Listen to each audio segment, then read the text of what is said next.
ভাইয়ার সলভটা দেখে দেখে আমি তারপরে সলভ করব। নিজেদের চিন্তা শক্তিটাকে একেবারেই ব্যবহার করো না। শোনো, তোমরা একটা ভুল করো যখন ম্যাথ করতে যাও। আমি এটা রিসেন্টলি আরও ভালো করে অবজার্ভ করছি, যখন অফলাইনে ক্লাস নিতে গেছি তখন দেখছি যে ধরো যখন আমরা একটা অঙ্ক করতে দেই তখন তোমরা না আশায় বসে থাকো যে ভাইয়া সলভ করবে, ভাইয়ার সলভটা দেখে দেখে আমি তারপরে সলভ করব। এবং যেটা দেখা যায় অনেক ক্ষেত্রেই তোমরা নিজেদের চিন্তা শক্তিটাকে একেবারেই ব্যবহার করো না। এইটা কিন্তু মারাত্মক ভুল।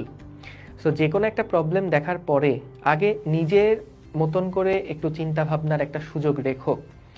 সেটা তুমি এটা তো লাইভ ক্লাস আসলে পসিবল হয় না, কিন্তু রেকর্ড ক্লাসটা যখন করছো সেই সময়টাতে চেষ্টা করবা ক্লাসটা যখন ম্যাথগুলা করাচ্ছি, ম্যাথটা করানোর সময় যদি একটা প্রবলেম আসে ওই প্রবলেমটা তুমি আগেই সলভ দেখবা না, পজ করে আগে নিজে একবার চেষ্টা করবা, একটু মাথা খাটাবা, তারপরে সলভ দেখবা। বুঝতে পারছো?